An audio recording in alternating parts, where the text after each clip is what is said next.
Hello, everyone, and welcome back to another episode of the Rendezvous Podcast. I'm here, as always, with the guys, the fellas, the lads, Bangovich and Bodork. How have you guys been today in this week of crazy drama? I'm I mean, good. Oh, you can go ahead. It's fine. no, you do you. I got job, very cool. Hookar still Nice. not signed, not very cool. Lot of drama, not very cool. Really? Who cars still aren't signed? That Yeah, surprises me. That yeah, surprised me as well. really, right? That's really surprising, right?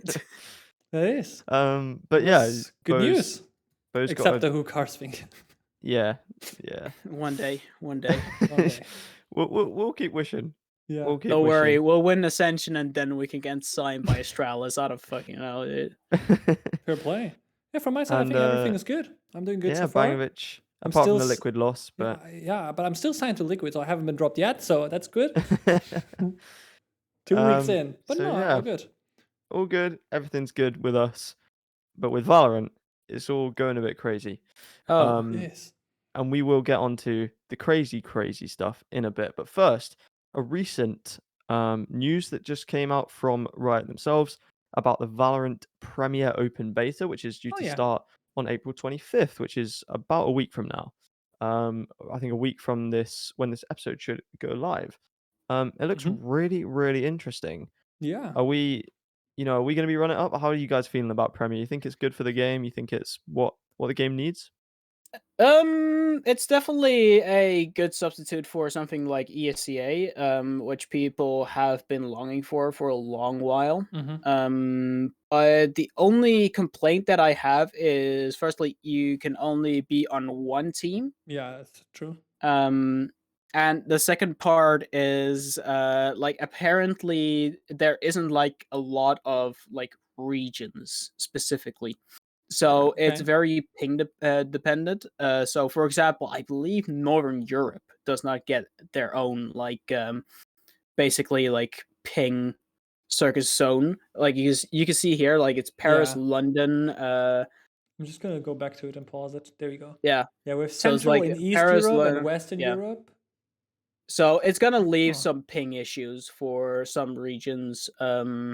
Okay, but Which one server might seems to affect. be. Wait, we have Paris, London. Okay, Frankfurt actually is a server though. But there are like they showcase the servers right now. But Yeah. the most northern server would be London. So No, yeah. it would be Stockholm, wouldn't it? No, I mean on the Oh screen yeah, right yeah, now, it yeah. shows the most northern would be But London. London server's also awful to play in. Yeah, everyone hates London, I swear. I mean, this is true, but also let's not forget it's not like we're not going to be getting ranked players. That is true. Yeah. So And also, it we doesn't don't need to really. communicate with randoms, right? It's your Yeah. And wasn't team, it also right? Your you team. need to have like phone number verification? Yeah, SMS verification. That is indeed true. Yeah, which is a fucking massive thing. They should is actually a massive thing. absolutely add it to rank too. I'll be honest.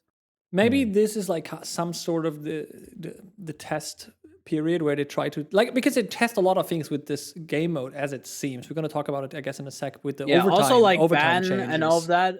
I actually think that they might like convert part of like Premiere, like the whole ban system that gets shown, all of that they actually put it into like the main esports circuit. So you no longer just sit there with a man who is like taking notes of every single ban you make before the match starts. No, you actually do it so in scuffed. game. You know, like, did you see it from some vlogs and stuff like that? And like, I've seen it in person too. Yeah, me too. Now in person, like the way Yeah. pick and bans are done, like 2 hours. You arrive at the venue and there's a guy with a laptop in the hand, and you stand somewhere in the most scuffed corner, and they're like, "Okay, I'm gonna ban this," and then he Welcome opens to the Shadow and then he Realms. opens his Excel sheet, and he's gonna drop down like, "Okay, ban Lotus, what you're banning," and then like it goes on, and then like, "Okay, handshake," and then they go away, and then 2 hours later, like on the screen, they act like pick and bans are coming in, bro. They've been fucking banned 2 hours ago.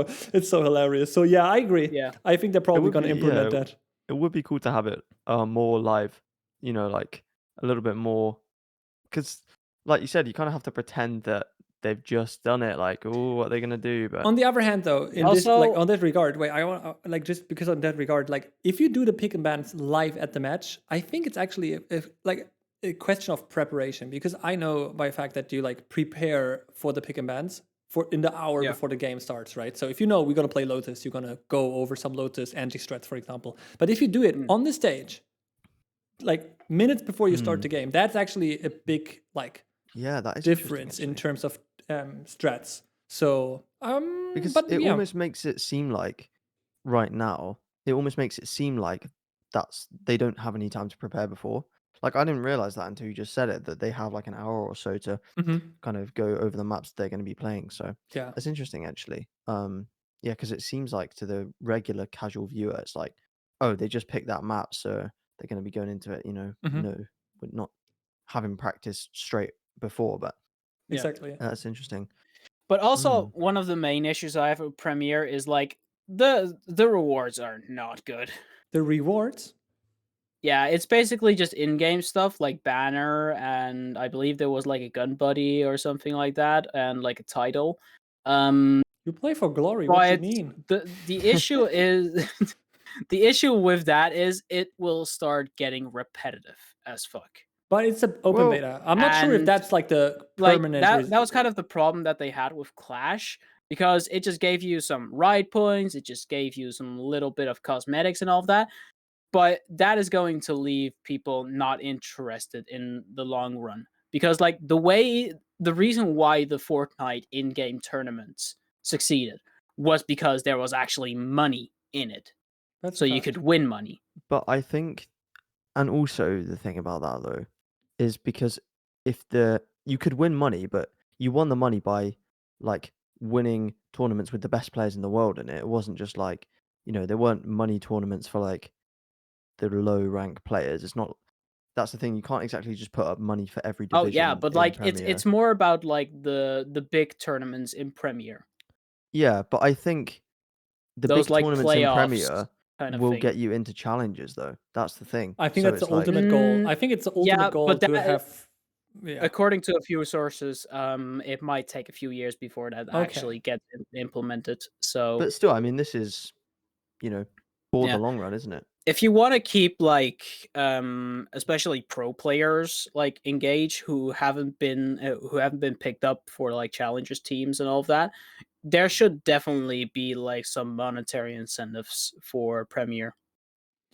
I agree. Um, That would be definitely good. the But also, beta, yeah, sure. I do The think beta is no though problem. that like generally FPS games, and especially in Europe and like just generally with Face It and all of that, the environment of having like the intent of playing 5v5 with your friends, with your like team against other teams, I think there's a higher like chance that players want to do that compared to League of Legends, where I think like League of Legends is that game where you just start solo queuing and like perhaps get friends to duo queue and stuff like that. But I feel like FPS, the genre is like just has deeper roots in that type of sense that people just like to play with friends, because I don't care about ranked anymore. I just want to play with my friends 5-stack, but Yeah. 5-stack queues are just fucking awful. And then you have like some 5-stacks who just play it like it's ranked, and then you have some 5-stacks who just use it as a fucking scrim and just use the strats on you. Like, it's so annoying. And now having a dedicated game mode where I can queue with my friends, where we're gonna try our hardest to win, I think that's very good, and I think it I'm will looking be a good game for mode.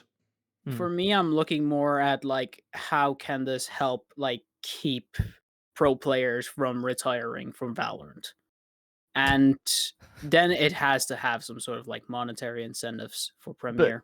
that I feel like the whole point of it is to go from Premier into the point of making it is to kind of have a bridge between Yeah, esports and the casual game, right? Mm-hmm. Like yeah, Bangovich exactly. said, But the problem you is should like the be able to. transition is longer than we have expected. Yeah, but I don't think that's a bad thing. I think if anything, I know like especially in EMEA right now, it doesn't seem, that bright of a future. But Yeah. I think they're setting everything up in Valorant to work well. And I think this mode only helps that. Um Yeah, like like Bangovich was saying, there's that aspect of it where like Clash where you can just queue up with your friends as a 5-stack instead of having to just play ranked all the time. But then also, if you decide to get more serious about it, then you Mm-hmm. can kind of work your way up the divisions and like, it's you you get more of a connection to the game when you play like in those modes because you have emotions tied to the games and when you win and stuff like that. So I think it will be very good for the game, and I hope it does, like, at least in a few years, seamlessly go into the Challengers Leagues and things like that. And they run it well, but I feel like they're Yeah. good. Riot are generally good at listening to feedback, on most things. So Yeah. I think it will work well. Yeah, I agree. I think it's Yeah. the right step in the right direction. I think this type of mode is just not overdue, but it's definitely needed, and a lot of people will like it and love it. And I think it's going to be fun. I'm looking forward to playing this. Yeah, definitely. Okay, Yep. I think that's pretty much everything Yeah, I think on so. Yeah. the Premier Tournament mode. Next up is the big And stuff. like something Oh. that I could probably just add real quick, like Yeah, go for it. once Premier becomes like a part of the Valorant esport ecosystem, Mhm. then you could basically call it tier 3. Then Oh, you yeah, yeah. have like tier 3, that's Premier, and then tier 2, that's fucking challengers, and Yeah. then tier 1 is partnerships. But the problem is, you'd probably expect a few Premier teams to be pretty shit. So it's Sure. kind of like there needs to be like a class division of like Premier teams. But there is, right? Because there's like you're gonna be based on the average MMR of the top 5 players. That's where you base off, and there's like Yeah. 10. I think there's 10 divisions. So there I think is once different. the esports part of Premier gets added, that they are going to like add a separate like rank for like these challenger tournaments. Mm-hmm. Yeah. Yeah, we'll have Or to like see qualification whether tournaments, that's right? like, That if you Yeah. win an online Yeah. qualification tournament, you make it to the Ascension or like challenger tournaments. One thing we haven't spoken about, we don't have to go in depth on it, but like there's a new overtime rule set, which Oh, is fairly interesting because the new overtime rule set basically says the first team who reaches 12 rounds has the right to choose on which side they want to start in overtime, which is actually a big thing, I feel like. Because let's say Split, for example, you played 12-7, you're 12-7 in the lead, it goes to overtime, and now you can decide in overtime if you want to start on defense or on the attack. yeah. That is actually pretty massive. Yeah, I it wonder if is. they actually might include it for like just the main esports. I don't think they will, because, I mean, when you think about like Yeah, some but of like the if best you try maps, to like Premiere is supposed to like be a like gateway into Valorant esports, then you have to have the same rules as Mm. there is in Valorant esports. I think they might add that the overtime priority rule, but what I don't think they'll add is the cap that they've put on it.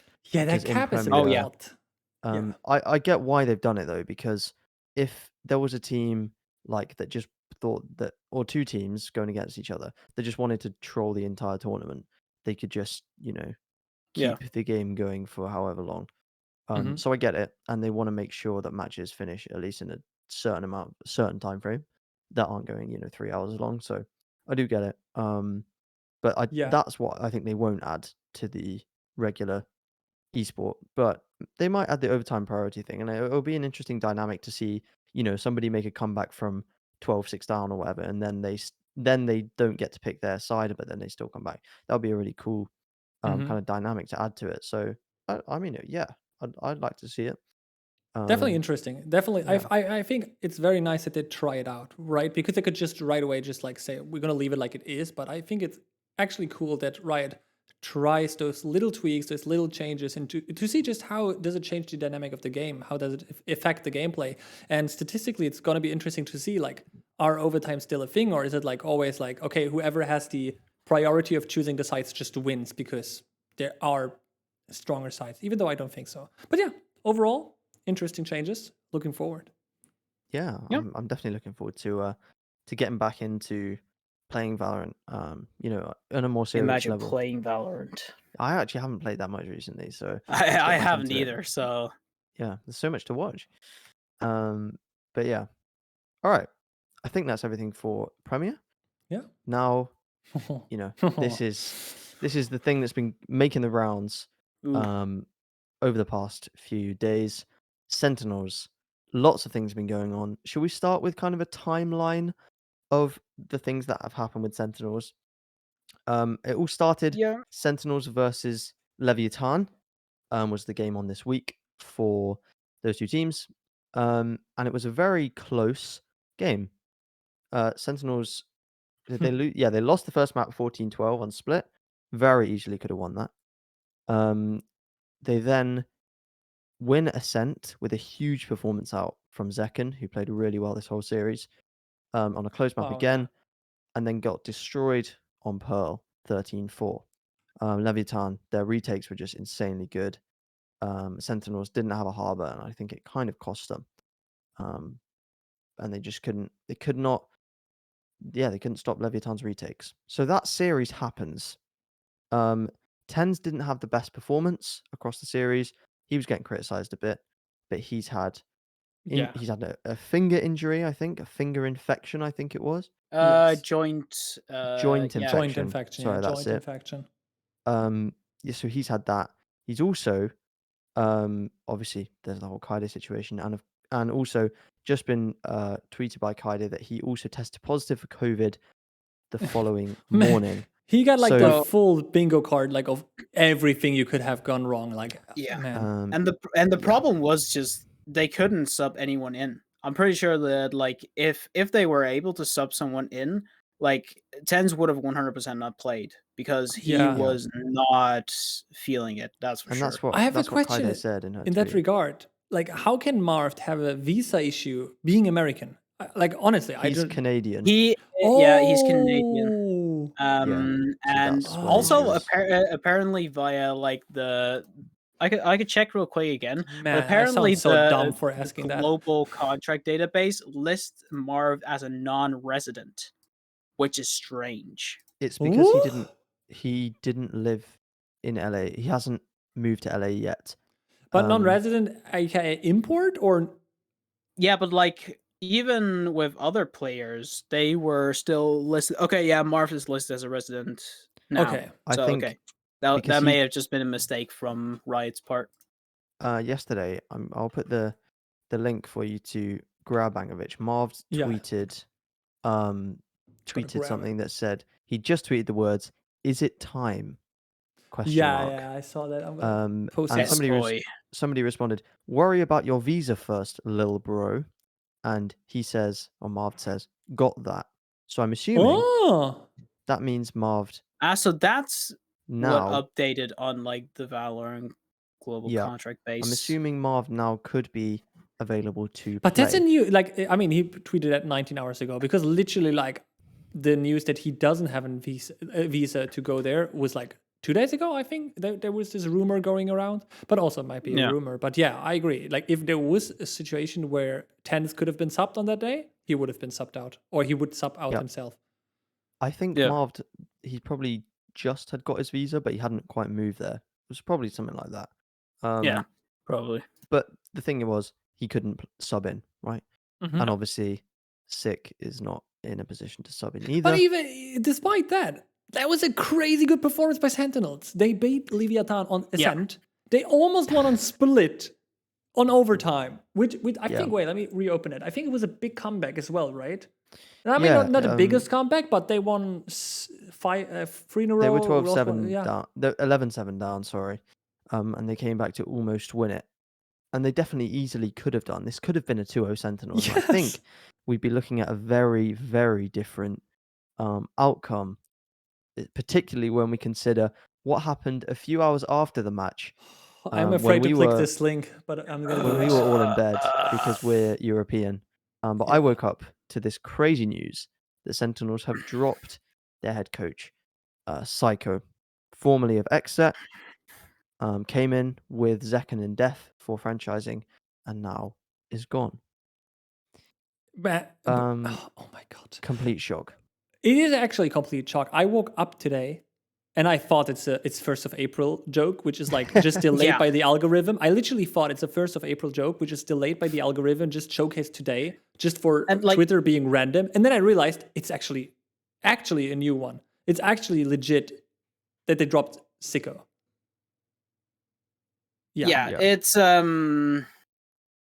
like usually Rob Moore can like make some jokes which most people see as very serious, but like this is not a joke, and it's kind of strange that Rob is the one who makes the announcement and not even like Sentinels. the Sentinel social media. It's a strange situation to say the least. I think And it seems very Yeah. sudden. it felt It might rushed. be It it is felt also- rushed. Yeah. I have a feeling that this might be just Sentinels trying to please executives by making a decision like this. Which isn't the first time that an esports team has done that, where they basically have to like choose somebody to kick to just please the executives. Like, we're doing stuff here, guys. Don't worry. That's the thing, right? Because anyone with any knowledge of Valorant currently would Yeah. look at Sentinel's results and go, okay, they beat 100 Thieves. Good. Yeah. They lost to Leviathan. Fine. Leviathan are very good. Yeah. And they lost to... Who else did they lose to? NRG. Who Yeah, we energy. know Yeah, these are all good. are All very good good. teams. Like, All good to Now good I'm teams. looking at Sentinel's schedule or the other teams in the league. I'm thinking they can definitely beat EG. yeah. They can definitely beat Crew, Yeah. and then they need to beat one of C9, Furia, Loud, or MIBR. And I reckon they can do it. That would get them to Yeah. 4 wins and qualify them to playoffs. Yeah.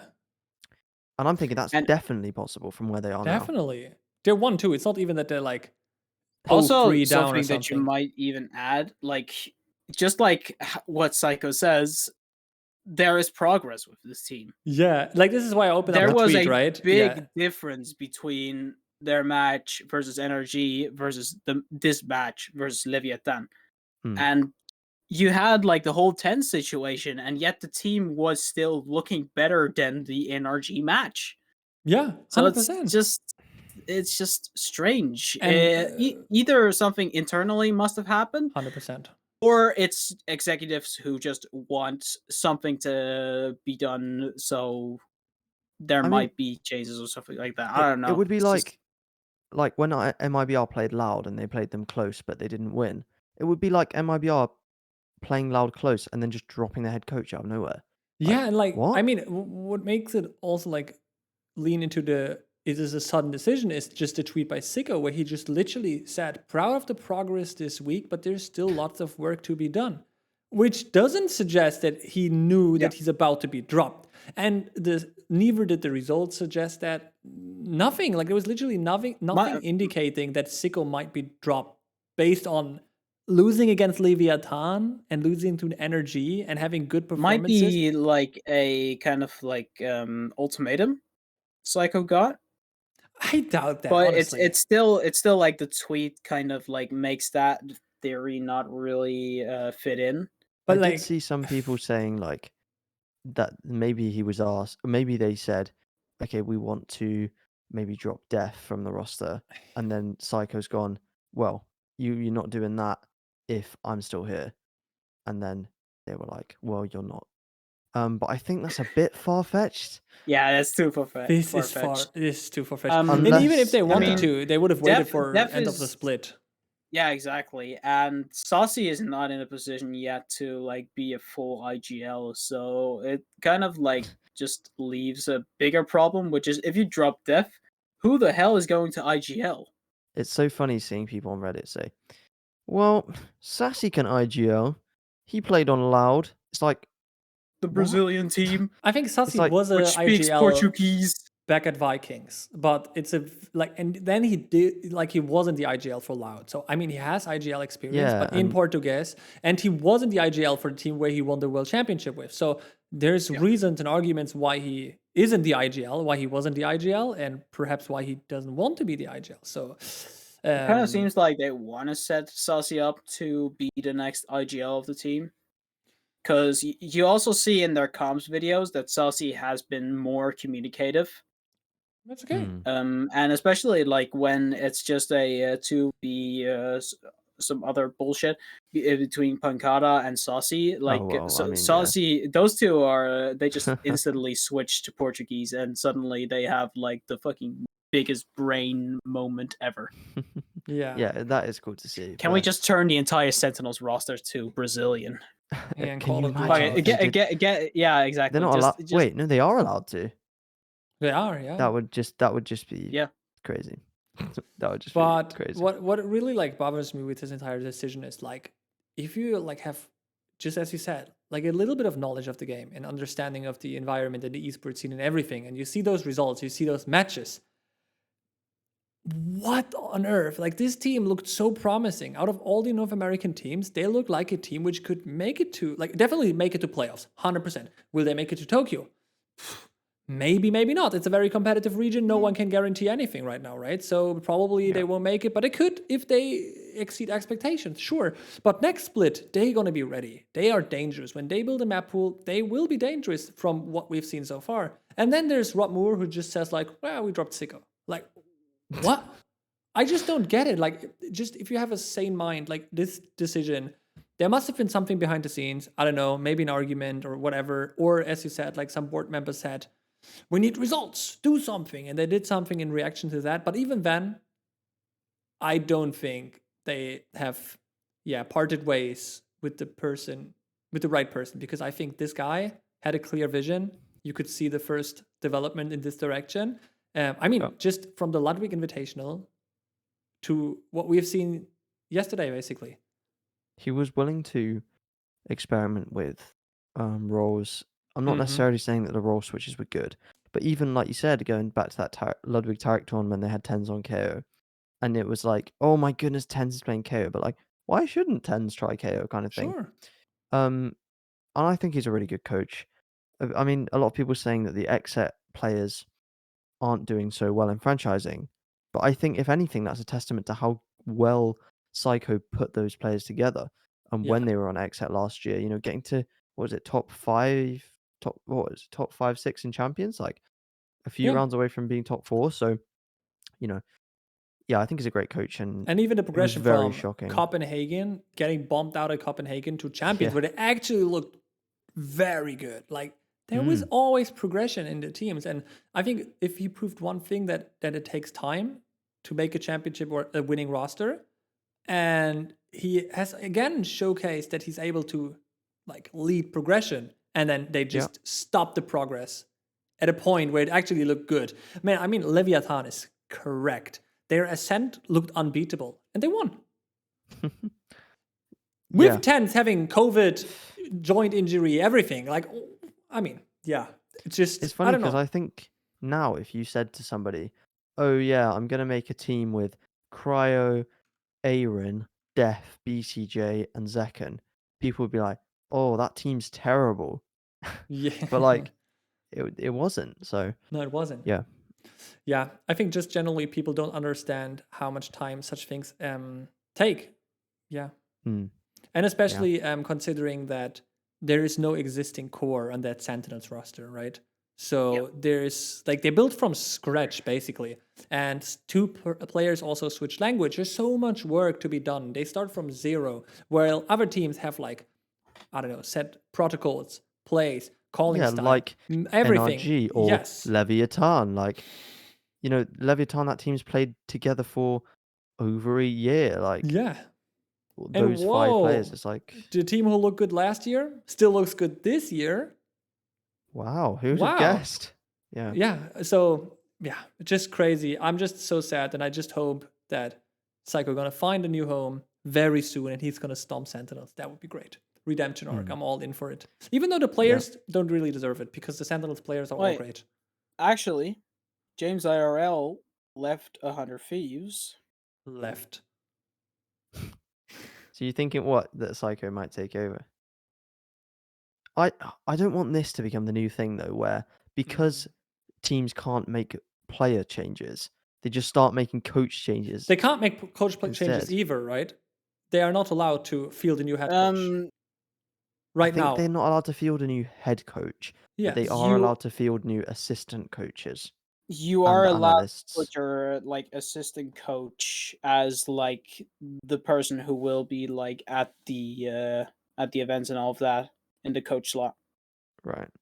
So even if they hire like say 100 Thieves, hire Psycho as a new assistant coach, he can be in the booth? No, because that's a move that they can't put on like the Valorant global database. You can still add like additional coaches and all of that, but that wouldn't count. If you already have a coach, Right. assistant coach listed. Then Oh, you can okay. actually bring him in. Okay. Okay. But I mean, I see that would make sense. Psycho on 100 Thieves. Even though, I don't know, maybe Mike can turn things around. But like this would have been a decision where I wouldn't say like I totally understand it. But this would be a decision where I wake up and I was like, it's harsh, but okay. But Sentinels, Psycho, it doesn't make sense. That's just out of the blue. Yeah, it definitely was. And speaking of out of the blue, Cloud9 played 100 Thieves. That was a terrible transition. I mean, Cloud9 played 100 Thieves as well in Americas this week, and they looked really good. Or did they? Big Did they just Bean. look? Did they just look good? And One 100 word: Thieves looked Big Bean mid. is the future. We believe in Big Bean. Jake is playing very well. Big Bean is faith. Big Bean is God. I love how he like had the lowest rating on the whole team in the series, but he's still like Big Bean is loved. Big Bean is life. But he did play very well, as did the rest of Cloud9, especially Leaf. Man, that guy is frying. I'm low-key glad he's back on the duel list. I'm low-key glad. He looks great. Yeah. And yeah, they played really well against 100 Thieves. One fairly close map in Ascent, but they looked dominant at the start, and then Lotus was just great play from them. How are we feeling about 100 Thieves? I want to start with, because to me, they looked flat. There's been talk about them focusing more on their mid-rounding rather than protocols and set plays. And their mid-rounding doesn't look particularly good. Cryo's passive jet is not finding so much value as it was on Exit on this team. What are you guys thinking? Oh, you want to go ahead? No, I think my opinion should be the last one. Okay, man. In my honest opinion, what bothers me the most with 100 Thieves right now is kind of the comms they tried to choose. And for example, what I want to showcase here is they play on Lotus, and Cryo is on the Jet. And I know you can play Jet on Lotus, but I think there's other agents which are just better. In my opinion, Neon and Raze are way better on that map, for example. And why I want to point this one out is just I feel like they are they have a wrong read on the meta, it feels like, on some maps. It's not just Lotus. I feel like they play a weird comp on Pearl as well. And on some other maps, the Icebox comes with like cryo cells on Omen, even though this is a map where a jet does work. There's a lot of decisions in the comms I don't understand, and I feel like it costs them the match at some points, right? And just generally, it feels like everything which made the team good back at Champions under the Sean Garrett structure is now gone. And I don't know where it went, because it's still 4 of the same players.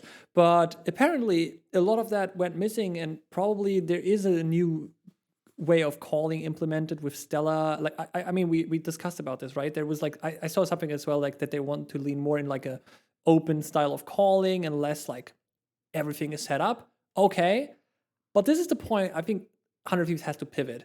And I saw another tweet of Cryo where he stated that they didn't play like they play in scrims. But for me, it was a bit more than just having a bad day. It was generally like having a wrong approach plus not being sharp as they usually are. And on top, Cloud9, honestly, I give them the respect because they played actually very, very good. And honestly, I kind of like, gotta say, I almost forgot how good Leaf, Zeppa, and Zelzas are. Like, I think a lot of people did underrate them a lot. But yeah, I don't know. I'm a bit worried for 100 Thieves, if I'm quite honest. I'm almost certain. I mean, you tweeted out a very good tweet command where it is almost impossible, not impossible, but very difficult to reach playoffs considering the upcoming matches, and I'm very worried. Yep. And yeah, so I don't. In fact, I completely forgot what I was going to say. I was going to say 100 Thieves. I remember, this is a really stupid thing to kind of go off, but back in the day when they were winning Red Bull home ground, people were saying just won a scrim against 100 Thieves, best day of my life, and stuff like that. Like, they were all saying like, oh, scrims against 100 Thieves, like you could never win a scrim against them. I haven't seen a tweet like that for a while. But yeah, I don't know, that style of calling where they had lots of set plays was it was working for them. They got to champions with it. But I just don't see that same level. And they All right, must here he have run goes. off the threat of Sean from Champions to Red Bull. It was December, right? And Yeah, then because it was still Yeah. chamber. and then meta. that's also a factor. Cryo is kind of suffering under the the meta change. But Bo, we wait for your well cooked verdict. meal. Yeah. One of the most problematic things is like, holy shit, the team does not set Cryo up at all. That's true. You do not see that at all, and seeing as that was one of like the key things that made Xset like that good was that they were able to set up Cryo so he could get the space that he needed to create for the team. Yep. And it just kind of it seems like that because they are going into the free flow. It's basically what kind of like it's actually kind of like the Astralis story, you could say, where basically they start off with being very structured. There's consistency. They win stuff here and there, and then they say, maybe we should do a little bit more loose structured system and all of that. Maybe that will work. Spoiler: it didn't work, and it just kind of, I don't know. It's just, this is not. If this was an experiment, stop the experiment right now. Just end it. Just stop it at this current time. Just end it right now. And I do think that DDK will be making some decisions internally. I don't think he's gonna drop anyone. I think he is just going to like have a very stern talk with everybody. Maybe and I do Psycho as an assistant coach. What? that could be a good addition, seeing as James IRL has left the team, which is also a little bit strange to see that he suddenly left. But I mean, it is what it is. So yeah, I'm kind of like following some patterns here, and what I'd say, like, the team has so much potential. It's just about just stopping the experiment and just going back to the basics. Yeah, which worked. Like, genuinely, if they would still play the same play style, they would probably be contender for top 3 for Tokyo. And right now, like, for me, if they make it to playoffs, it's a surprise. But making it to Tokyo, I don't know, like maybe a 3% chance.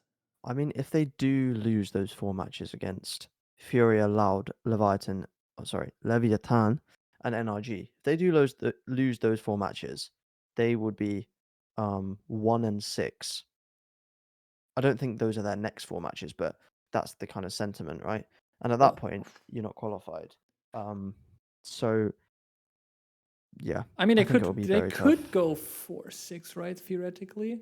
Well, to each team only plays 9 games, so I think it would be. Oh yeah, true. Yeah, true. Yeah, yeah, my bad.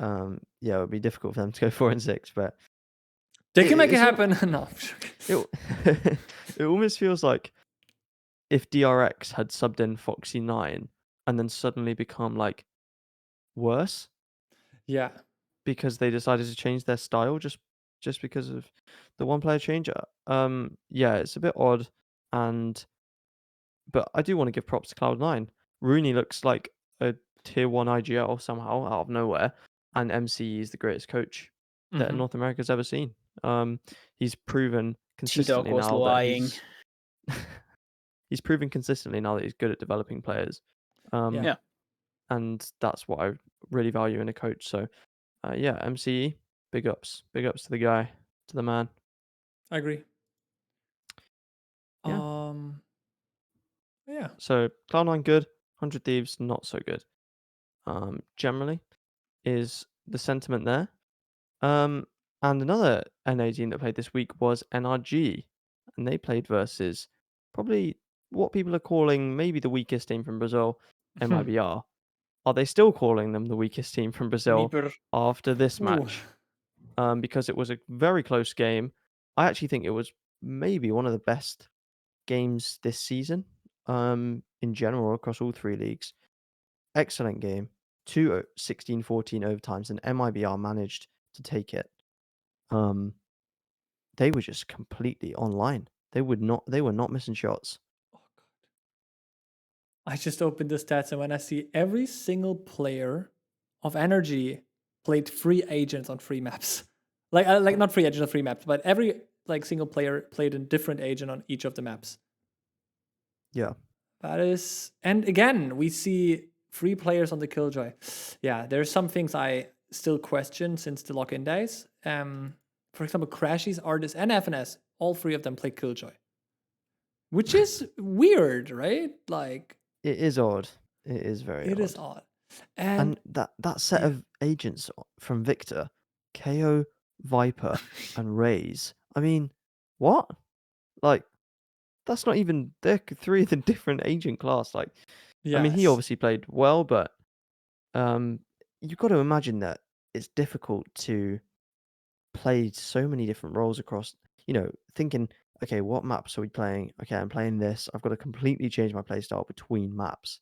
I don't know. It might maybe they're used to it by now, but I mean, then on the other hand, you see MIBR, and then you have like Muris on the Viper 3 times, FRZ on yeah. the Killjoy 3 times, and the most anyone played was 2 different agents, and they won, right? And they had all across the board good ratings, good stats, which kind of proves you like I kind of get the approach of chat. Like I think they have a very good game plan going in, and they need those compositions. And I guess like every player brings certain aspects to the Killjoy, for example, which is needed on all the maps. And I think in most scenarios, Energy would win those. But then I think like if you just lean more into like the comfort zone of like putting some like on free smokes agents and putting like I don't know artists either on Sentinel or the Duelist. I think that's something they would all strive for in a bit, but changing the Sentinel on each role and putting like artists on Sage, then on Killjoy, and then you go on Raze, and then he goes back to Killjoy. It feels a bit of like it's a lot to ask for from the guys, I feel like. And it definitely I cannot see a world where it doesn't have an effect on the outcome and on the performance. On the other hand, MIBR, they proved me wrong. I were underrating them so badly after what we've seen from them in the first weeks. But I mean, that was flawless. That was actually very well, like such good gameplay. Happy for Bazooka, honestly. The coach has proven that he has what it takes to like, show progression, similar to Sentinels. Yeah, it's massively fair play to them.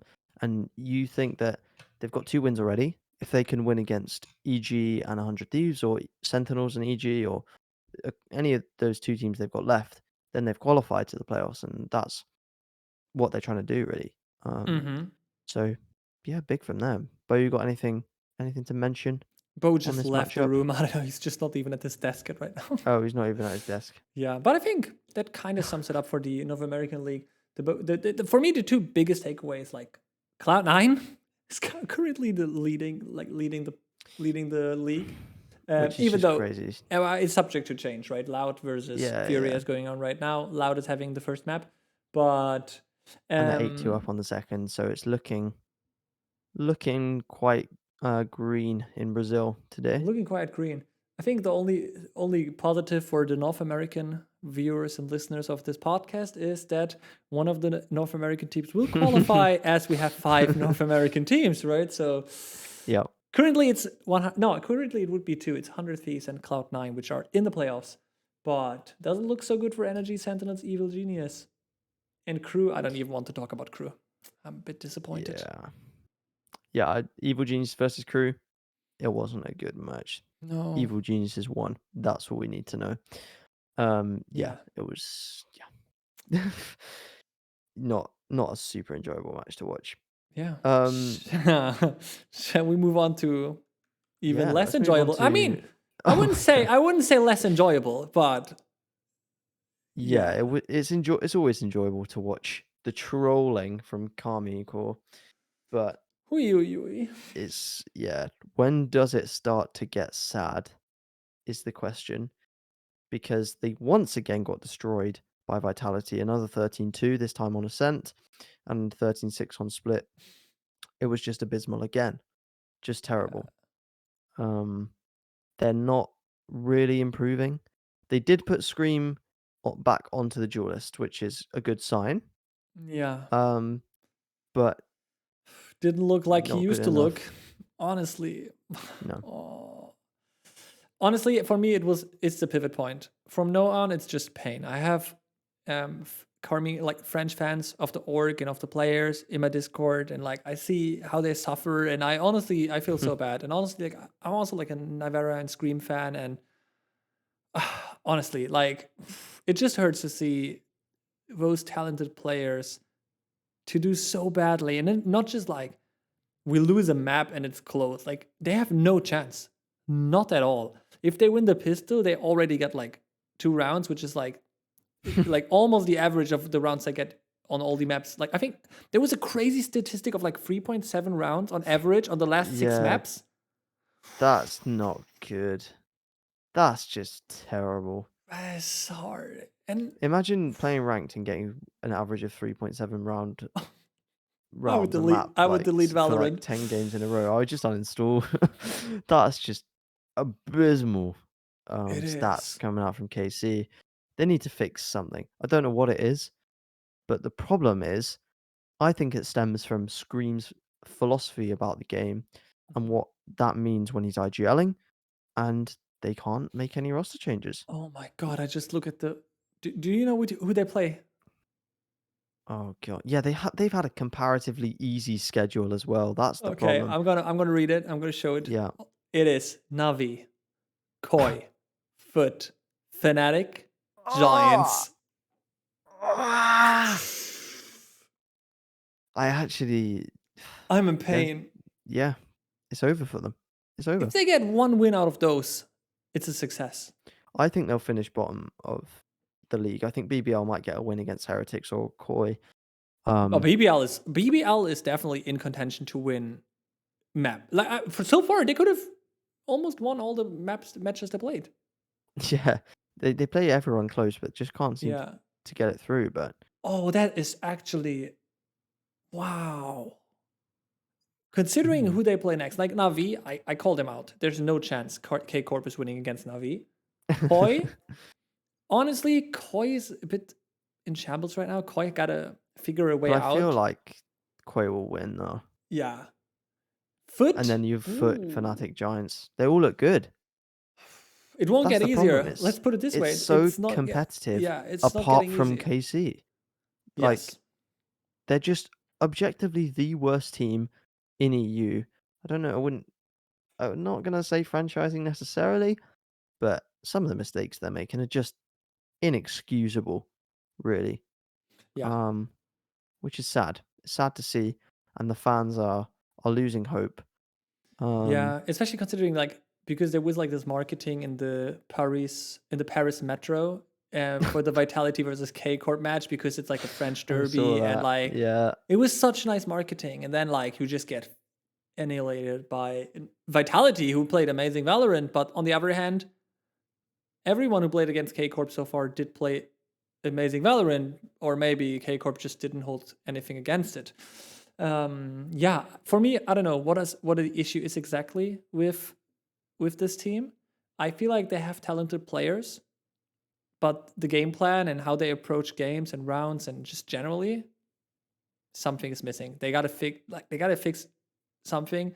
And honestly, at this point, they might as well just look at the next split and just say, okay, this shit is over. We're just gonna invent a new play style, and then we're just gonna try to build from now on, week by week, improve, and be ready for next split. Because it doesn't look. It just doesn't look good. It just doesn't look good. But apparently, Mini said on like Sliggy's stream or something that K Corp won against them twice in scrims. No cap. No cap. Yeah. Something must have been going on in that scrim. I don't know. They must have been drunk or something. But maybe it's that thing like you face something like that in scrim and you're like, what the fuck are they doing? They would never do it in an official. And then it's an official and they're like, they actually play like this. And then they just counter. I don't know. But yeah, I think like it would be a wise decision to just say, okay, you know what? We have nothing to lose anymore. Let's just reinvent ourselves and we just see every game we play officially as a practice lesson. We just try to improve because, yeah. Yeah, that's the only philosophy they can come in with now, I think, at this point. I mean, 32 on Um, so many maps they played. Can't get worse. Win a pistol, you already break even. Yeah, I just wish they would have got. I don't wish they would have got 13-0'd, but it would have been a spectacle to see that, wouldn't it?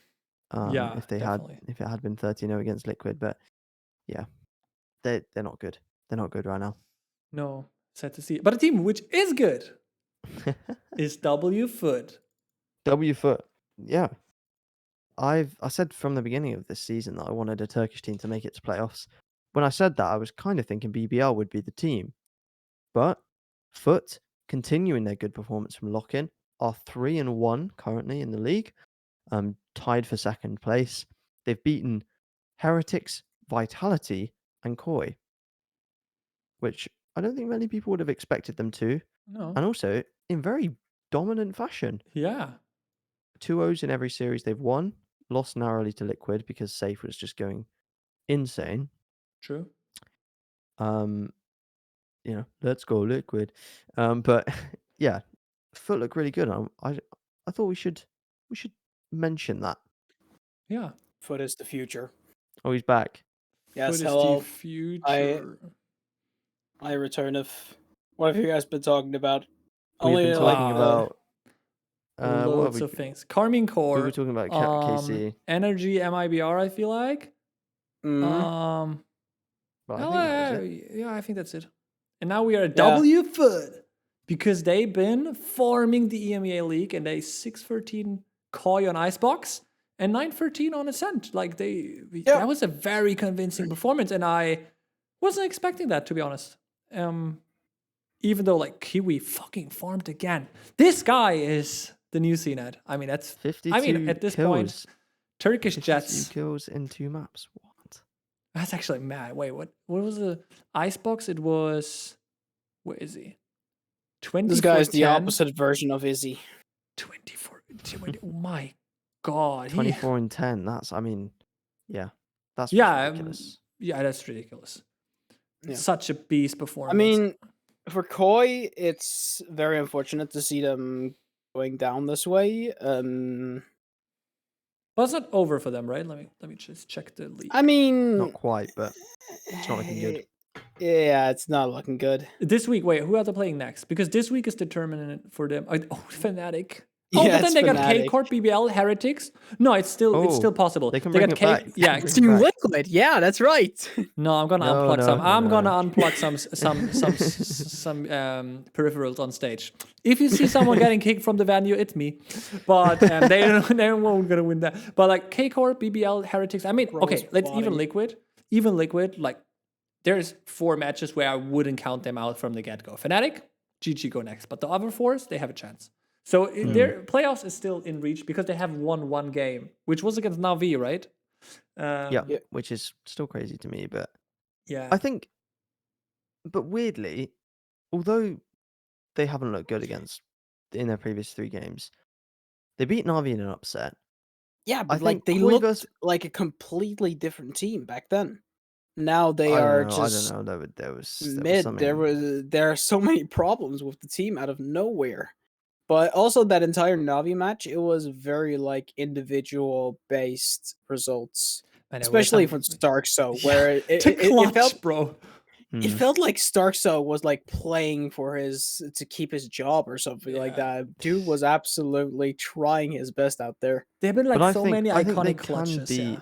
I think they can beat KC, BBL, and Heretics. At that point, I agree. They'll have 4 wins, and then should be a lock.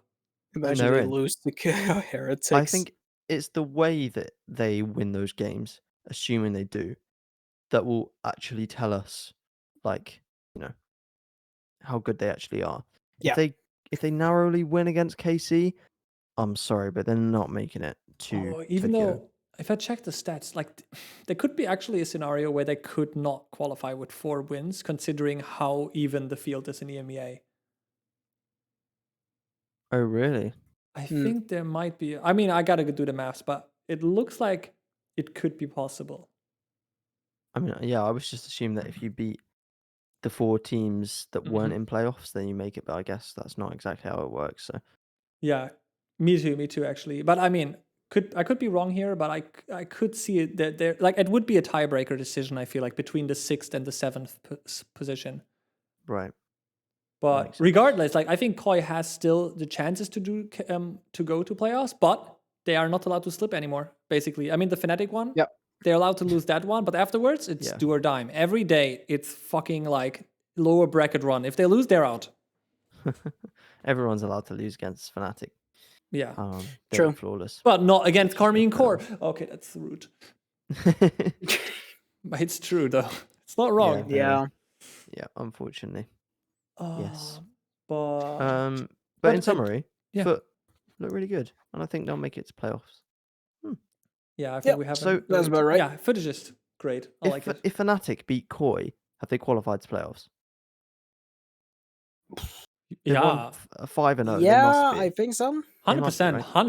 100% qualified. Then they'll be at least 5-4. You know, at they that beat point. more than half of the, half of the team. So Yeah, crazy. They could literally lock in next week, and then this week they could be locked in playoffs.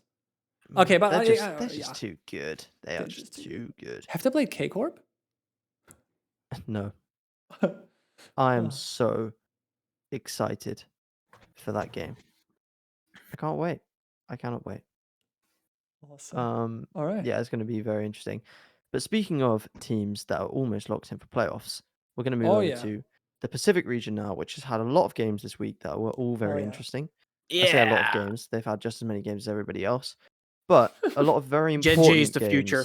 I believe in Gen G supremacy. Yeah. Well, let's start with the 4-0 teams then. Why don't we? Sure. Gen G. Why don't we start with them? I'm a big Gen G fan. I like him. Bo, you're not allowed to say that you like Gen G. I because... hecking love Gen G. No, you're not allowed to say that. Well, Because... I'm a Sylvan believer right here. Who has the Gen G jersey? That's but I have the GE jersey, so I win. Also, no, you said that T1 was your Korean team when we were making this decision. So, but can a man not change his mind? No. Especially after they add fucking Sylvan.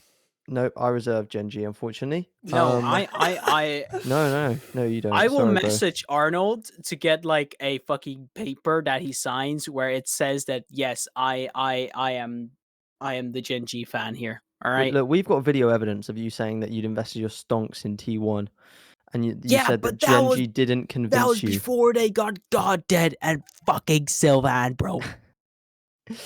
Okay. Anyway, Gen G, they look great. They've won all 4 games so far. They've only dropped 1 map to DFM, surprisingly. But they look great. Especially... Well, Meteor hasn't actually been going crazy. It's been King on that Sentinel role. Man, insane. Every game he is popping off. And God Dead. Oh my goodness, bro. This guy on the KO is just putting up numbers. He is just putting maps on the board for Gen G by himself, it seems like, at times, on that KO.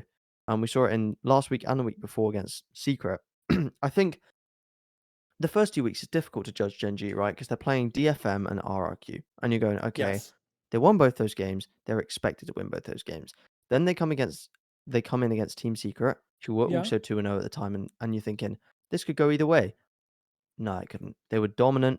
And again, dominant against T1 this week. Yeah. Very dominant. 2-13-5s. I think the thing for me, they play DRX this week. Do they have a chance? Against... Oh, it's DRX next week. Oh, this week. Yeah. Oh, can they do it? Freaking interesting. I personally think they won't. Just because DRX, they've proven how good they are.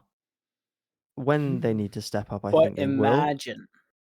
It would be really cool to see. It does fit like the DRX like timeline, you could say, because they always lose to like the second best Korean or like the second best APAC team when they should have won that 100%. Like it happened with Vision Strikers back when I believe it was F4Q. I mean, new turn, right? New turn when and they go yeah. to Reykjavik. So like Mm. there is like history with DRX losing to the second best teams when it matters. So you could Yeah. actually kind of I could see Gen G taking maybe like a very close win. I feel like that upset would be more likely to happen in playoffs though, and Oh yeah. DRX maybe Yeah. come into Tokyo as the second seed instead of the first seed. Yeah, that's the thing I Yeah. was considering too. Like, is it like I think Gen G has the what it takes to take down DRX, but is it either now, like in this match week, or is it in the playoffs? Like either Yeah. yeah, in one of those matches they could win it. Also, I don't see them win both. I mean, now that I kind of think about it, Zeta Division might be able to get also Oh. get playoffs. Might yeah, be. yeah. They're 3-1, bro. Yeah. Might be. I mean, Everyone hated we'll and get they're just hang on. 3 We'll and get 1. onto them though. Yeah. We'll get onto them though. But Gen I G, just speaking wanted of to Gen say G, about. Sorry, yeah, go for it. Go I for think it, okay, Brandon. Gen G definitely like Gen G and DRX are just above the competition in Pacific, as it seems like. They have a good read. Gen G looks just good. They sub in players, they improve from week to week. They play gorgeous Valorant. King is a king. Literally, great team. Will they be DRX? I think they have good chances in the best of 3, which is the case in the normal split. In a best of 5, perhaps in playoffs, I would favor DRX just considering that they have a deeper map pool. But on the other hand, Gen G looked so good against Loud at lock-in as well. So I don't know. I could see Gen G running away with the win either in playoffs or here. I still give DRX a slight edge. Maybe if it's maybe also a question like, is Foxy9 playing or not? Will that have a fact? Like, will this have an effect? I think he just simply is now because Okay. I think Zest is. I don't think Zest has played in any of their games in the split. I think he's officially taken that role on the sub bench. So I imagine Foxy9 will just be playing for DRX now. Which I'm excited about. I think he's a really talented player. Yeah. But I think in this match, I'm giving the edge to DRX. Just like very poetically, Loud have just shown against Furia, because they won 2-0. Oh, okay. With a very dominant icebox. I think when these teams who are global, contenders need to step up, they will. Yeah. Especially in a group stage thing like this. So I'm going to give the edge to DRX in that in that match. Yeah. Yeah. Speaking of DRX versus PaperX, the other 4-0 team next to Gen G. I mean, we don't really have to say a lot about DRX because they just always look good, honestly. They're just I mean, you can good. go for it if you want to, but what do we make out of something Bankai, Jing, Forsaken, this experiment? Like, you guys have any thoughts on that? I don't know. I cannot get my head around this. It's a bit weird what's going on. Yeah. They need to sort something out. Not the player. They need to sort it out. Sort something out, man. Get him out of here. They need to sort it out. Oh wait, 1 second, guys. I'm gonna be right back. Yeah. Oh, he will be right back. I don't know if they're gonna keep going with the 6-man approach. I don't think it's the right thing to do, but they'll probably still make playoffs. Probably. Yeah, hopefully. I'm kind of. I mean, but even if they make playoffs, I don't see them winning and getting to Tokyo. I don't know. I just don't see it. PaperX just look rough. It's kind of sad to see, but it is what it is. But yeah, I feel like something he definitely proved himself the first match he was up against, but then it kind of fell flat in the second one this week. Which was also, you could also say, kind of a team issue on there. Yeah. Let me try to see where it is. There it is. I mean, also again, like they were up against DRX, so it's kind of like. Yeah, it's tough, isn't it? Yeah, it's tough. It's definitely tough. But it's still. Yeah, the team does not really like set something up in the way that he wants it. You can kind of see it like Forsaken and something, they have different play styles on Jet. Which means that you need to like set them up in different ways. For example, something is way more aggressive, to be honest. Like absolutely, that guy. If you say go kill, he goes kill. All right. But it just seems like that maybe his Jet playstyle does not really suit the rest of the team. Yeah. I don't know. It just kind of feels that way. So it's a team that needs time. I could see them, instead of like qualifying to Japan, I can see actually low-key just Paper X being a dark horse for LCQ. Yeah, I can definitely see that.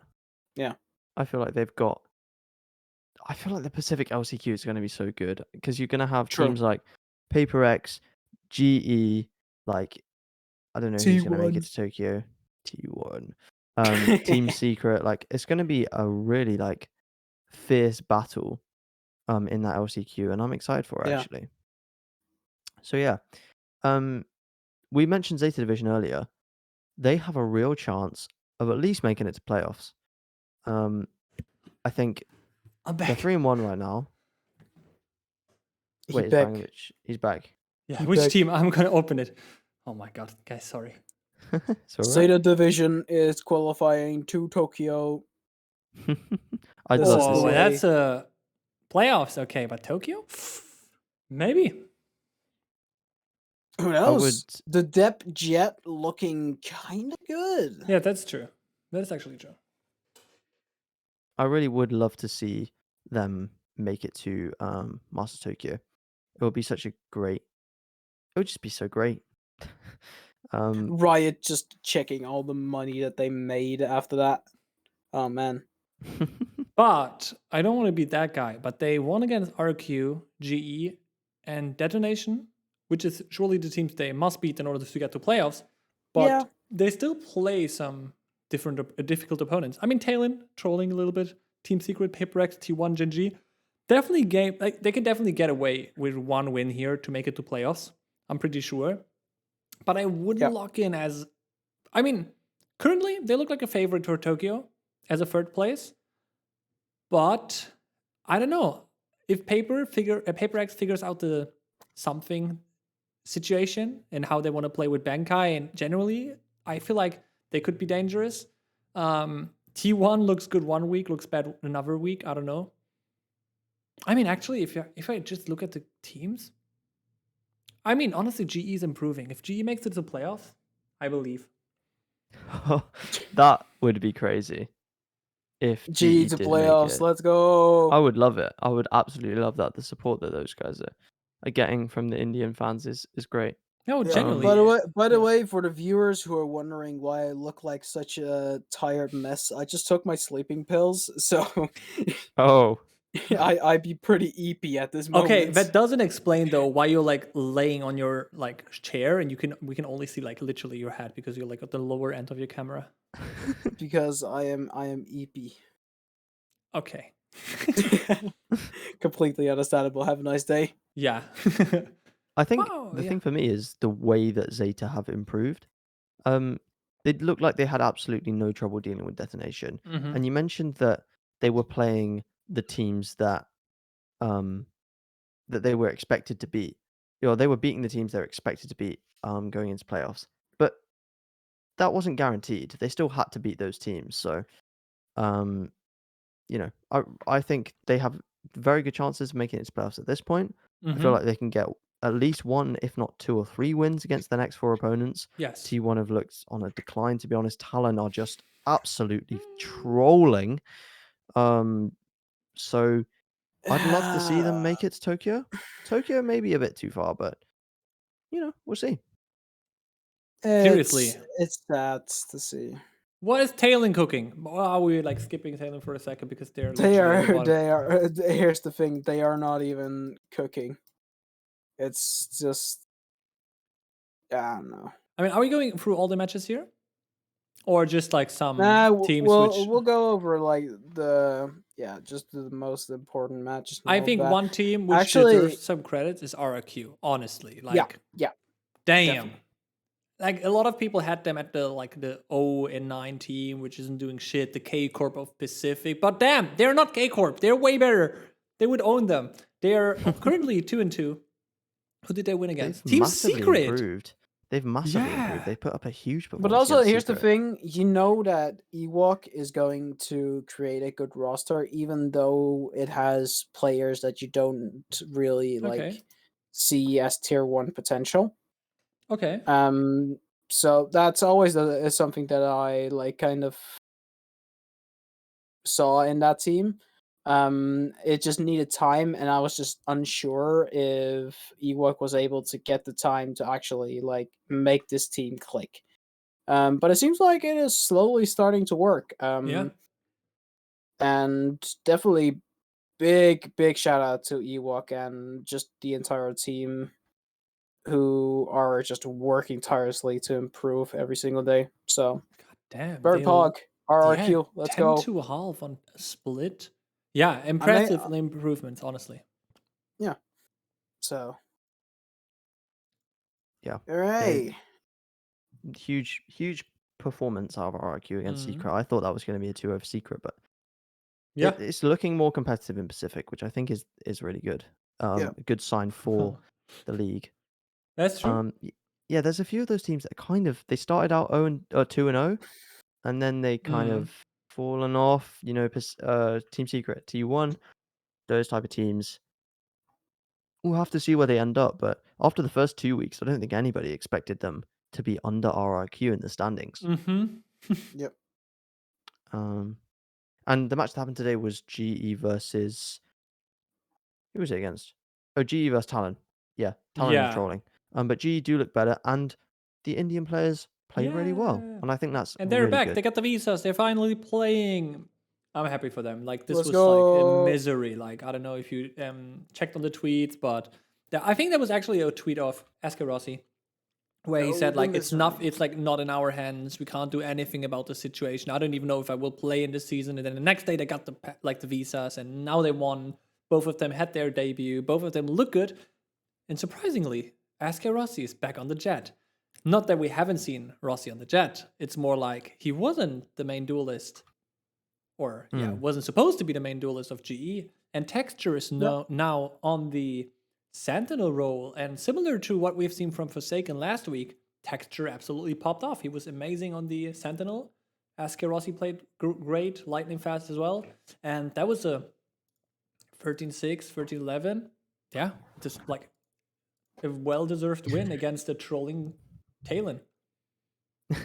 Even though I don't want to take anything away from GE. That's not the point. It's literally like I have no fucking clue what Talon is doing because they looked fucking good at lock-in.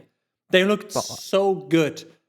I think this was almost the perfect time for GE to play Talon. They get the win. It's a good win with the Indian players. They can build on that confidence. They got Paper X next game. If they win that, they still have RRQ and DFM to play as well as Team Secret. I don't see them winning the Gen G game, but I think they can win any of the other 4 games that they have yet to play. And I'm really looking forward to seeing that. I feel like this because the last week of Pacific is their super week. Which is just going to be really hype, I think. You know, that mad dash to make it into playoffs for so many of the teams. That's actually cool. Yeah, it's really cool. Wait, when is the American Super Week? Next week. Oh, I kind of feel like, honestly, like having it at the beginning of the season, like EMEA, or the end of the season, like Pacific, that's the coolest. Like in the middle is a bit of like, it's just more matches. Sleeping. Yeah, but like having now at the end, it's actually super hype. Super hype. Yeah, definitely. Damn. Okay. But yeah, they could definitely run away with some wins there. They need 3, right? 3 in theory to make it. RQ, DFM. I mean, yeah. GE has, like, they could potentially make it to playoffs. But no room for error, similar to Koi. Yep. Man, I am EP. we're almost there, bro. We almost almost there. there. Let's go. We don't need to talk Ugh. about detonation because, Yeah, we just don't. yeah, we just don't. I mean, wait. Only thing I want to say, I think they subbed in Saildom again, right? They did, yeah. And Yeah. it didn't Not change to- anything. Not to any success. And it didn't do anything, unfortunately. yeah. Yeah. And I mean- Talon, yeah, just yeah. Again, the shit with fucking Sealdom is like kind of the guy plays Apex Legends when he's on Jet. It's put this guy on Neon. Seriously, if I were the coach of Detonation, we lost so many rounds now. We are not making playoffs. Let's just put Sealdom on Neon and let him go. Brr, okay, the dude is like. It's almost like that they expect him to be like a completely different like duelist player Mhm. and aren't really like trying to see, okay, how can we actually utilize him for good? That makes But sense. also, Sealdom makes some stupid decisions a lot of times. I mean, but this is kind of like on brand for Detonation because it seems like they just make stupid decisions in game. I don't know. They just don't seem. I don't know. They just doesn't seem ready at all. I don't see progression, sadly, and they are 0-4 and kind of deserve it. And another team which And also, Yeah. weirdly enough, it's Zenfree who was out. yeah, I who think that's is just... one of the better players, right, of the team. Yeah. Yeah. Yeah, I don't know about that one. I don't know about this one, It's, Chief. Yeah, Yeah. me neither. And anything I feel like- I kind of got a feeling that this is like Rada just doing some weird stuff because that's something that you always hear about Rada. Rada does some weird stuff as a leader for a team. Isn't see. Anthem the IGL though? He's not really the IGL. He's just more of like a leader figure in the team. Right, okay. Mhm. Yeah, I feel like Destination and Talon, they're just kind of write-offs for the season at this point. Yep. Sadly. Unfortunately. Destination especially, but yeah, that's Pacific. I think mostly wrapped up. Mhm. But there are two teams that we want to quickly touch on in the Pacific region, but not in the Pacific League, and those are Edward Gaming and what's their- Eduardo. Attacking Soul Esports. Is that what they're Oh called? yeah. Yeah. Yeah. And they played the Chinese Us. Grand Final. And Edward Gaming have finally lost. I mean, not that they haven't lost yeah, series they lost before, against FPX again. so. but yeah, this is a non-FPX team that they're Yeah. losing to. That's true. And there's a good storyline. I think Bo can say something about this storyline. I mean, Life. it's pretty simple. Like Life used to play for Edward Gaming during like, I mean, also during Champions. But like during Champions, Smoggy was also being subbed in because I believe Life got COVID. Yeah. So, but Smoggy like kind of proved himself at Champions. That's true. Which is why I kind of think that's why EDG did decide on Smoggy instead of keeping Life. But yeah, then Attacking Souls Esports, or AS as some people comically call them, or Aussie. Yeah. They basically they picked them up and they have been looking amazing since. And it's kind of strange because they were not good at all Yeah, they were before slowly Life improving, joined. right? Yeah, that's true. They were not even improving. They were just literally just dog. And it's interesting because, were- like, I think Life had a good series. Surely, They only won against Monarch Effect and like number one player and Invisible Gaming. Those were the only teams that they were able to get wins from the entirety before they got Life. Bro, what is this nickname of that one player, by the way? HFMI0DZ. I can't wait for the Bro. casters Bro, to say that's that name. literally a serial key for a game on Steam or something. Just try to Apparently like his his alias, how you say it, is Remy. Remy Horse, isn't it? Yeah, but I Yeah, Remy imagine they'll Horse. get shortened to Remy. Have me or Which is just like what? What is Huh? this? Chinese players have normal names challenge. Literally named Impossible. like a serial key and like I still think nobody is just such a good name. yeah. True. And nobody's an A main. Just Nobody and something on one team just for the memes. great. But I think Isn't there it'll also a be player called Someone? No, that's an Overwatch You player. can Never mind. find people like Yeah, that. that's an Overwatch player. My bad. I feel like it'll be interesting to see if ASE can keep this performance up for Act 2, and will we Yep. see them at Tokyo? Maybe that would be cool. I'm seeing Yeah. a I new say team. something like Weibo did not have like a good run Bro is during still Act coping 1, about Weibo, man. but they still look pretty good. And the Chinese players, they are developing pretty well. We're not even I can see playoffs. them low-key being dark horses. You can be And Look, they if are Wei- already if, look, like if Weibo Gaming they already are at got Master into Tokyo, Act 2. then feel free. You can just have my Riot account. You can have my Twitter account. You can have my YouTube Gladly. channel. Bro, Thank they're you, literally thank finished you, 7th, thank you. 8th, like literally at the bottom of everything, and you're like dark horse. And it didn't like the bottom of it because those teams were relegated. So they are still in Act 2. Okay. So they got I mean, some. yeah, They but got a few wins. I mean, close matches as it seems. 1-2, 2-1, Yeah. 1-2, 2-1. I mean, yeah. Yeah. Oh, Team just Somalia. needs time. Sounds good.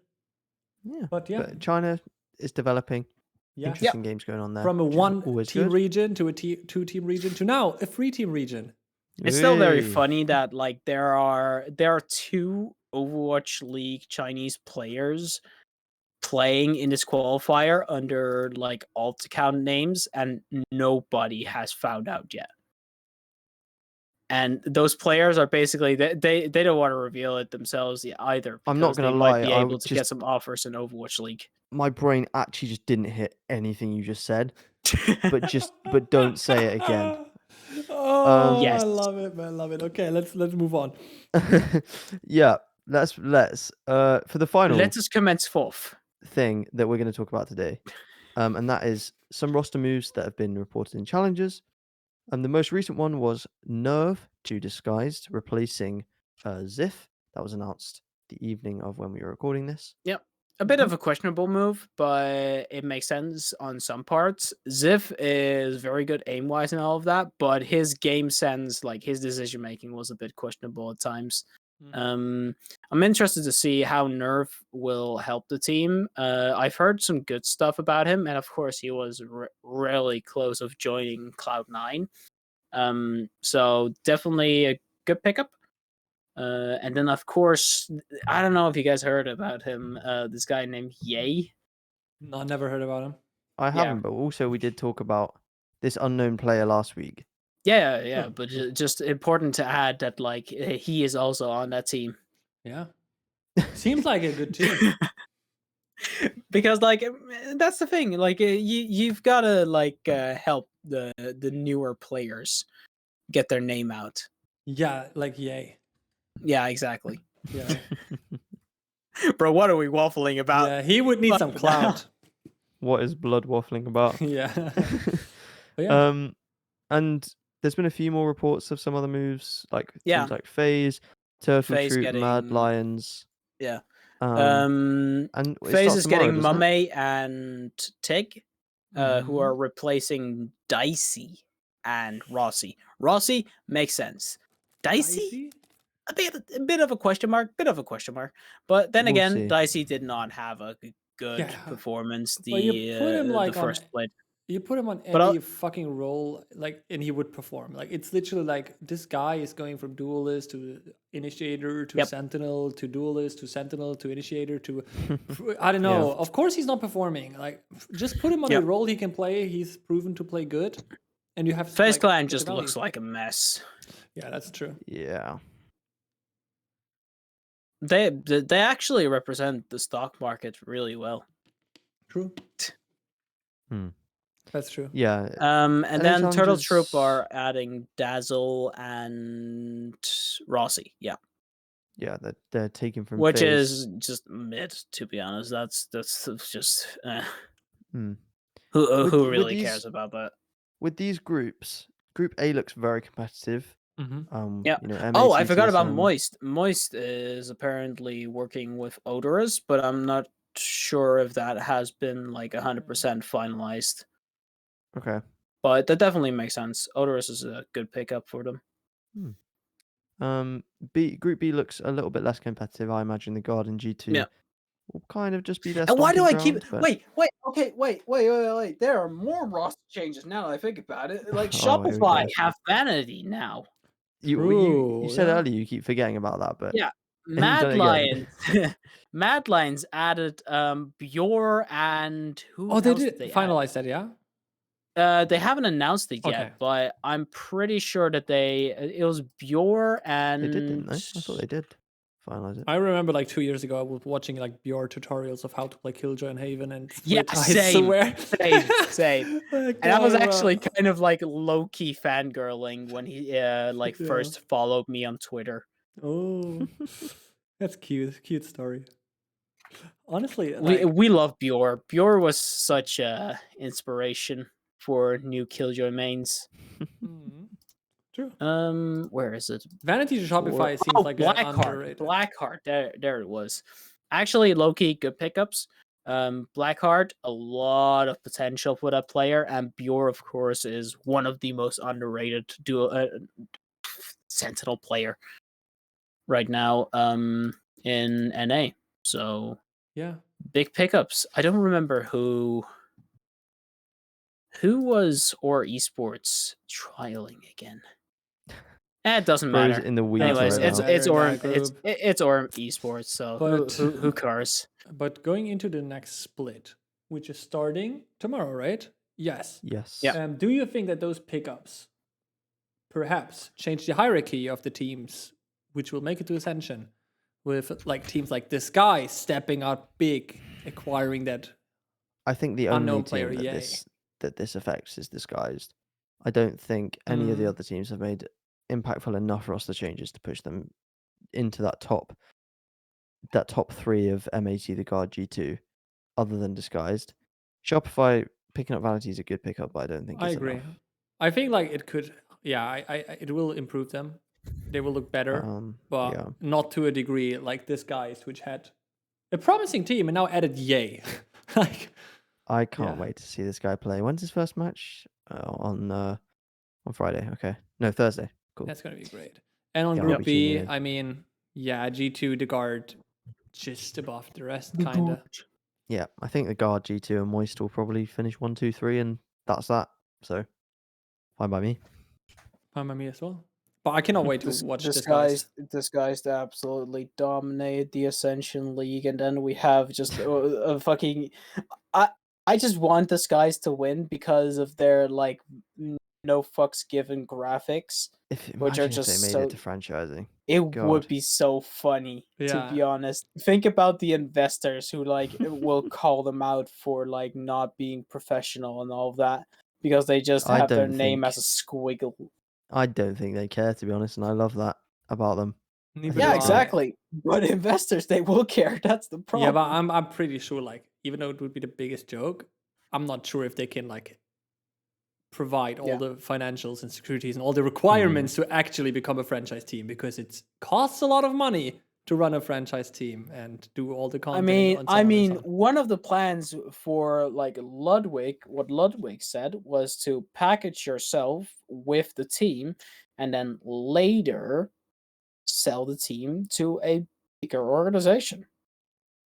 I think that's fair So- play. I get it, but it would be sad to see, like, imagine if Disguised made it one Ascension tournament and then they just get sold to, like, I don't know, some Yeah, random I org. mean, it kind of makes sense when you realize that like this guy's Toast then has to like set up, like it has to hire more staff, and you got to remember they have 0 sponsors, so it's still all coming out of like Toast's own like pockets. and then like you have to pay for like the training facilities, for the apartments, for transport. You have to pay for a fuck ton of things. So I could see this guy's toast if they win Ascension. He'll just give the roster to an organization which has been on, because Riot has like a short list of organizations which almost made partnerships, and then they can basically just try to find an organization on that short list, which then signs the DSG roster. Yeah. I mean, obviously, it would be sad to see if like this happens. This guy's qualified, they can't join because the org just has not the requirements. But on the other hand, I think it's like a cool to see that he thought about that and like Rever sells the team as a whole and let them be a team for the future and have an actual shot with the roster at tier 1 level. Even though we never know if the org who picks them up, potentially any Ascension team, if they will stick together or if they will sell players and get new players. We never know, but would be great. And yeah, I cannot wait to see A. Honestly, I'm hyped. I'm actually hyped for that Friday match. It's going to be so good. I think. So, I think that's about it. That's all we have time for today. Yeah, I'm going to bed. Getting late in Berlin, and I don't even know where Bo lives in Denmark. Copenhagen. Bo lives in Copenhagen. Undisclosed location, my friend. Lego facility. What? Wait, what? No, I mean, what is in Denmark besides Lego and Copenhagen? There's nothing more. And a farm. Yeah, like actually. The France farm. You're living on the France farm? Okay, no, never mind. I'm joking. I live in Copenhagen. There's nothing else here. Yeah, it's only Copenhagen here. Yeah, there's Copenhagen and bikes. That's it. That's all Denmark is. True. And Lego. Don't forget about Lego, bro. That's it. All right. I think that's all we have time for. So thank you very much for watching. Remember to subscribe if you enjoy the podcast, and we'll see you next week as per usual. All right. Bye-bye. Bye. See ya. Go to bed.